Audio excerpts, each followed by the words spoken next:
যারা ফটোগ্রাফি অথবা ভিডিও এডিটিংয়ের কাজ করেন তাদের জন্য আজকের এই ভিডিওটি খুবই গুরুত্বপূর্ণ। আজকের এই ভিডিওটি দেখার মাধ্যমে আপনাদের এডিটিংয়ের কাজ আরও সহজ হয়ে যাবে। এডিটিংয়ের ক্ষেত্রে সবচেয়ে যে জিনিসটা আমাদের বেশি প্রয়োজন হয় সেটা হচ্ছে ফটো। আজকের এই ভিডিওতে আপনাদেরকে এমন একটি অ্যাপসের সাথে পরিচয় করে দিব যেখান থেকে খুব সহজে আপনার পছন্দের মতো যে কোনো ফটো ডাউনলোড করে নিতে পারবেন।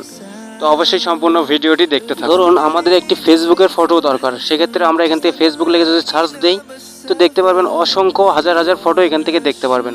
তো এখান থেকে আমাদের পছন্দ মতো আমরা যে কোনো ফটো চাইলে ডাউনলোড করে নিতে পারবো খুব সহজেই। তো এখান থেকে আমাদের যে ফটোটা পছন্দ হবে টাচ করব, এরপর এখান থেকে দেখতে পারবেন ডাউনলোড। এখানে টাচ করলে কিন্তু আমাদের ফটোটা গ্যালারিতে সেভ হয়ে যাবে। তো এখান থেকে নিচের দিকে আরও অসংখ্য ফটো দেখতে পারবেন। এখান থেকে আপনারা পছন্দ মতো যে কোনো একটা ফটো সিলেক্ট করবেন। করা হয়ে গেলে এখান থেকে ধরুন আমি আবার ইউটিউব লিখে সার্চ করব, এখানে ইউটিউব লিখে দিলাম। তো ইউটিউব লেখা হয়ে গেলে এখান থেকে টাচ করে দিব,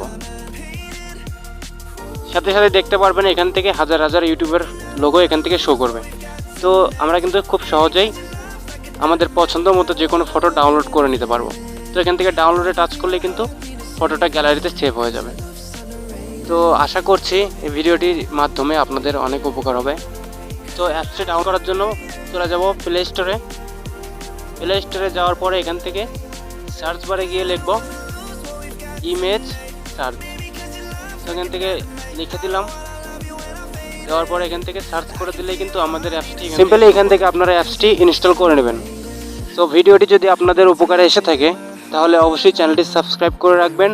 আর পরবর্তীতে কী ধরনের ভিডিও দেখতে চান অবশ্যই কমেন্ট করে জানাতে ভুলবেন না। ভালো থাকবেন, সুস্থ থাকবেন, ধন্যবাদ।